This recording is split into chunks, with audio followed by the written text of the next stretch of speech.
Et j'ai trouvé que c'était vraiment stupide. Pourquoi aller à l'école et obtenir un job et ne rien savoir sur l'argent?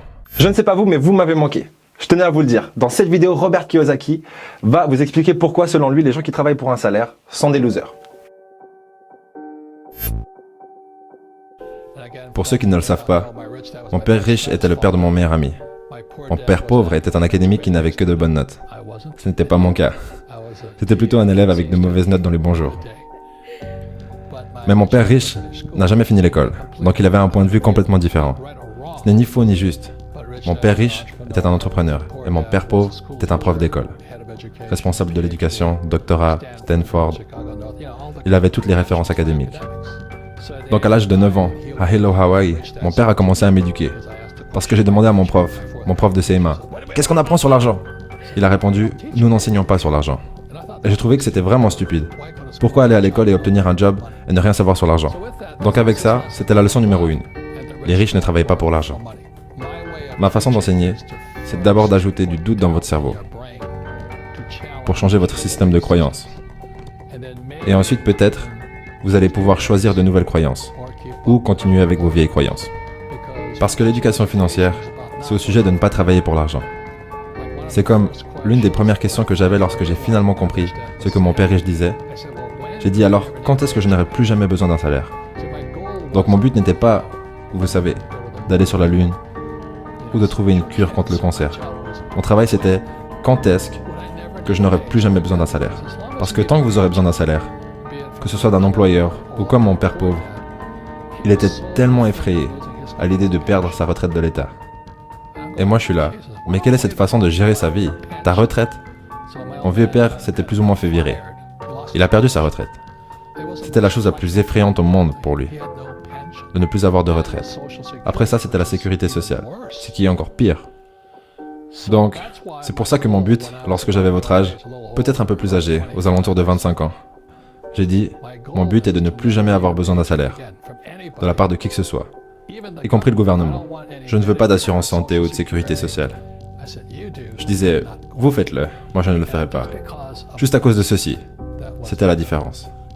Parce que je n'ai jamais voulu travailler pour l'argent, pour ensuite avoir besoin d'une retraite. Avec la situation économique actuelle, je dirais que l'une des pires choses à faire serait de trouver un travail, d'aller à l'école, trouver un travail, pour ensuite faire des petites économies et potentiellement acheter sa propre maison. Pourquoi? Parce qu'il y a deux gros problèmes dont j'aimerais vous parler. En réalité, il y a bien sûr bien plus que deux problèmes dans l'économie actuelle, mais c'est deux problèmes qui pourraient être intéressants pour commencer. Donc le premier problème, c'est que la génération Y, c'est probablement vous d'ailleurs, c'est les personnes qui sont nées entre 1980, je fais un effort, pas 80, mais 1980 et 2000. Ces gens-là vont devoir payer pour les baby boomers, vos parents ou Robert Kiyosaki par exemple. Et ils sont nombreux. Et du coup, nous sommes beaucoup moins nombreux et nous allons devoir payer pour leur retraite. Ce qui veut dire beaucoup plus d'impôts et de taxes. Et le deuxième phénomène, c'est que ces baby boomers, ils nous laissent une économie pas tout à fait stable. Et la plupart des pays d'Europe et du monde sont très endettés. Qui est-ce qui va devoir gérer cet endettement? C'est également la génération Y. Donc pour le moment, laissez-moi aller à la leçon ici. Donc cela vient du livre Père riche, Père pauvre. Et en voilà quelques distinctions. Donc voilà ce que votre banquier veut voir.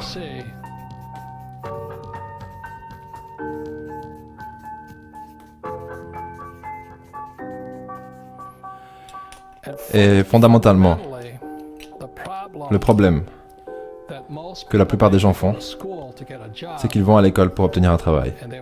Et ils travaillent ici. Donc ça concerne les pauvres, la classe moyenne et ces gens. Et on en parlera tout à l'heure. Mais votre première ligne dans les dépenses, c'est les taxes. Juste dernièrement, le président Trump a dit qu'il y aura des réductions d'impôts. Il n'y avait pas de réduction d'impôts pour ces gens. Comme vous le savez, les règles sont toujours écrites pour les riches. Je n'ai pas écrit les règles. Vous pouvez être énervé envers moi, mais ce sont les règles. Les riches créent les règles d'or. Celui qui possède l'or crée les règles. Donc les réductions d'impôts allaient pour les gens qui possèdent des avoirs ici. Vous en apprendrez plus un peu plus tard. Mais c'est pour ça que je travaille. Donc je travaille pour, numéro 1, je suis un entrepreneur. Je veux des entreprises. J'ai de multiples entreprises. Et je n'y travaille pas. Comme vous le savez, vu que vous travaillez ici, vous ne me voyez jamais. Parce que je ne travaille pas pour un salaire. Ensuite, il y a l'immobilier. L'immobilier, c'est bien pour plusieurs raisons, à travers lesquelles nous passerons, mais la première raison, c'est les dettes. J'utilise beaucoup de dettes pour acheter mes biens immobiliers, et je ne paie pas de taxes. Voilà le lien à faire ici. Ensuite, c'est tout ce qui est papier. Et c'est les économies, les actions boursières, les fonds mutuels, les ETF. Je n'ai rien de tout ça. Je n'économise pas d'argent. Je ne joue pas avec ça. Mais c'est ce que la plupart des gens font. Aller à l'école, trouver un job, obtenir un troisième pilier, économiser de l'argent. Loser. Je fais ça juste pour vous énerver. Parce que peut-être vous y réfléchirez. Parce que je n'ai pas créé les règles. Mais ce sont les règles. Ces gens-là payent le plus de taxes. Et c'est ceux qui travaillent le plus. Et en dernier, il y a les commodités. 4 classes d'avoirs différents. Donc les commodités sont... Numéro 1, c'est l'or. 2, c'est l'argent, le pétrole, les terres, l'eau, la nourriture. Donc, c'est pour ça que je travaillais. Quand j'ai fini l'école, au lieu d'aller travailler pour un salaire et de travailler pour de l'argent, mon éducation devait aller au-delà d'obtenir un travail. Ce que j'avais un bon travail. Je devais maintenant... En fait, quand j'ai quitté l'école, la chose sur laquelle je me suis concentré en premier, c'était les commodités. En 1972, j'ai commencé à acheter de l'or. C'était illégal pour les Américains de posséder de l'or. Est-ce que vous pouvez imaginer ça? En 1972. Aujourd'hui, vous avez Bitcoin. C'est différent, ok? Tout change tellement rapidement de nos jours. Si vous souhaitez qu'on fasse un épisode prolongé sur l'économie actuelle, les risques que vous encourez en gardant votre argent sur un compte épargne et l'intégration de la blockchain, des crypto-monnaies et particulièrement Bitcoin, ce que je vous laisse faire, c'est un petit sondage. Cliquez sur le petit i, pendant que je vous parle, vous pouvez le faire, et laissez-nous savoir si ça vous intéresse ou pas. On le fait pas si ça vous intéresse pas, on le fait si ça vous intéresse. Et ensuite, je suis passé dans l'immobilier. Pourquoi? Parce que je peux utiliser des dettes pour acheter de l'immobilier. Et vu que j'utilise des dettes, je ne paie pas de taxes. Et en troisième, j'ai commencé mon business, mon premier vrai business. J'ai eu beaucoup de petits business étant jeune, mais mon premier vrai business, c'était un portefeuille de surfeurs en nylon et velcro. Et c'est devenu directement international. Le problème, c'était que j'étais un idiot. Donc le business est monté et il est redescendu. Ce qui m'a maintenu en vie, c'était ça et ça. Donc vous pourriez me dire, mais pourquoi tu ne travailles pas pour l'argent? Et on va répondre à ça après. Ce que je ne veux pas, c'est ce qu'on appelle un salaire. Je veux des entrées d'argent.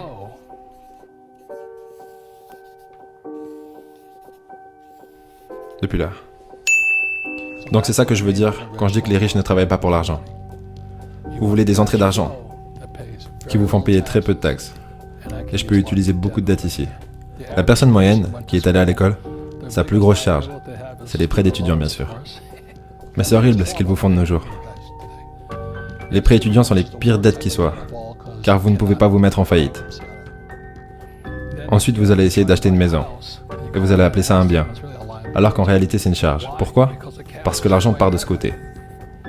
Votre maison vous coûte de l'argent tous les mois. Vous louez une maison, ça vous coûte de l'argent. Ok? Ensuite, vous aurez besoin d'avoir une jolie voiture. J'en avais une. Donc le problème avec la plupart des jeunes, c'est qu'ils vont à l'école et ils trouvent un job. La plupart d'entre eux sont endettés par des prêts d'étudiants. Après, ils essaient de se marier, acheter une maison, une voiture. Et après, ils ont des dettes de carte de crédit. Mais ils n'ont jamais la chance d'arriver ici. Donc quand je dis que les riches ne travaillent pas pour l'argent, je n'ai jamais voulu dépendre d'un salaire, que ce soit d'un employeur ou du gouvernement. Je voulais être un être humain libre. Mais si vous avez un job, vous êtes taxé. Si vous engagez des employés, ils vous donnent des allègements fiscaux. Regardez Amazon par exemple, qui cherche un nouveau siège. Give a little bit. Give a little bit of your love to me. Tous les gouvernements veulent leur donner un siège. S'il vous plaît, venez en Inde, s'il vous plaît, venez au Canada. Pourquoi? Parce qu'ils apporteront des employés. Et les employés payent des taxes. C'est la même chose avec Tesla. Je crois qu'ils ont reçu 50 milliards ou quelque chose du genre de la part de l'État du Nevada parce qu'ils apportent des employés. Je pense que l'un des plus gros dilemmes qu'on subit en tant qu'individu, c'est le choix entre la sécurité et la liberté. Mais les deux sont trop contradictoires pour les avoir les deux en même temps, en premier lieu en tout cas. Parce que soit vous allez profiter d'une sécurité sociale, par exemple, Mais du coup, vous n'allez pas être libre de vos actions, vous allez devoir agir et faire certaines choses, ou soit vous allez profiter d'une liberté totale, mais par contre, le système ne va pas vous payer pour être libre. Et vous allez devoir créer votre propre valeur, vous-même et votre propre sécurité avec le temps. Ma question, peu importe, je parle trop, ma question c'est de savoir qu'est-ce qui vous aspire le plus, la liberté ou la sécurité, et de choisir l'un des deux et de ne pas rester au milieu parce que du coup vous allez être des hypocrites. Donc c'est pour ça que lorsque vos profs vous disent d'aller à l'école et de trouver un job, vous vous dites « Je pense que je vais penser un petit peu différent cette fois. » Mais vous aurez besoin d'un job. Mais vous voulez un job pour l'expérience. Voilà la différence. En ce moment, on pourrait parler de ça. Un autre problème, c'est Bitcoin, le dollar et l'or. Lequel est le meilleur? J'ai 5 trucs à vous dire, ça va aller très vite, vous savez pourquoi? Parce que j'en ai marre et j'ai chaud. Ok, premier point, si vous voulez connaître ma préférence entre le Bitcoin, l'or et l'argent, tout ce que vous avez à faire, c'est aller découvrir ma dernière publication Instagram. Deuxième point, les tirages au sort pour le concours Motivart avec 3 tableaux de motivation à gagner se feront parce qu'il y a 3 tirages au sort à la fin du prochain épisode.